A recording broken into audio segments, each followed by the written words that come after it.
There are always lessons to be learned when we reach the end of the year. Some are within our control, others are not. So to help get us set up, I should say, for a successful year of planning and saving in 2023, we have Cory Sickles, president of Safe Harbor Retirement and the sponsor of this segment. Hi, Cory. Hi, Robin. All right, stock market is the first thing we're going to talk about because we cannot really control what is going on with that, but there are things we can do when it comes to spending, right? Yeah, I mean, yeah, there definitely is. But speaking about the stock market, as we kind of sort of believe 2022 is really coming to an end here, but it really is. It flew. But this is a great time to to really step back and say, hey, how am I allocated, right? For all of our viewers out there, you can always go to our website at safeharboroh.com, and we have a risk tolerance that you can actually take to find out, what is your risk level. But, as we're kind of heading into 2023, if all of a sudden you're retiring, for example, you might want to become a little bit less conservative. So it's a great time to be able to go in and just make sure you're allocated based upon your risk level, heading into 2023, because right now, of course, this year has been very volatile. Yeah. Hopefully, we're going to be, turning the curve here, but you still want to be able to make sure that you can experience losses that you can't experience. That you can. Okay. And you also say spend time looking at our savings and maybe set some goals. Yep. So this kind of goes in with what I would say also with budget, right? This is a great time to review what am I spending this year, and when part of that is you want to be able to make sure that you're also saving the right amount as well. Maybe you got a raise this year and maybe you need to increase that. Hopefully, most people should really try to save somewhere between 10 to 15% of whatever you're earning.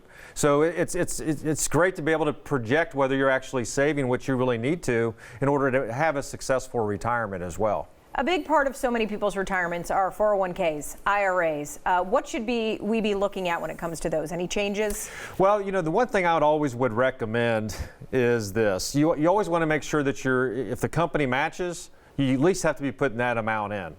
The other side that you should also look at, and it's great to work with an advisor if you have an advisor, but the question is some companies offer a Roth 401k too, which means yes, you don't receive the benefit of being able to receive that tax break this year, but that money that you put in there does grow tax-free, right? So I would highly recommend that if you can put money into a Roth 401k, just because you're done paying taxes on it and it's going to grow over your years. But the other part of I would also make sure of is if you do want to contribute to a 401k and you're trying to max that out this year, you need to be able to make sure that you're on track to be able to do that because you only have another month of contributions as well. Right, you got to look into that for sure. And then when the year starts anew in 2023, what kinds of things should we be assessing at that point? Well, again, the biggest part of it that I would say when we're talking about saving and things like that is, again, you want to work with an advisor. That advisor is also going to be able to potentially have a CPA that you have access to as well. Because another thing I think you really want to maybe look into is it a good time for me to convert maybe over to a Roth with your 401k or with your IRAs that you do have too. Okay. Because one of the things that especially if you're retired, I'll kind of just state that if you're retired, it might make sense because you're probably making less than you did when you were working, and you might be able to max out the bracket that you're in if you're in a 12% tax bracket. So you might have a few $1,000s in there that you can convert from an IRA to a Roth. Pay your taxes because we know they're probably going to go up long term, but the most important part is you're going to be able to get tax-free income, later on in the future. Something else with taxes we want to make sure to mention: tax loss harvesting. Yes, this is probably a good year to do that. In a lot of cases, what I'm talking about there is, in a lot of cases, if you sold anything this year, you could have sold some things at a loss. Now, you might have some investments long term that actually have a gain. Yeah. So for example, I'll just use this as an example. Say you have a $20,000 loss.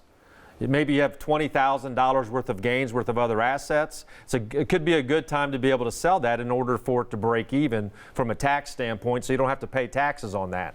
Now, before you do that, I'd highly recommend you either talk to your advisor or you talk to a CPA before you just take what I just said, and just go do it. Yes, exactly. You got to run the numbers. You got to know what's going on. Right. Cory and his team do offer a complimentary consultation, so that's always a great idea. SafeHarborOH.com. So, Cory, thank you. Thank you, Robin.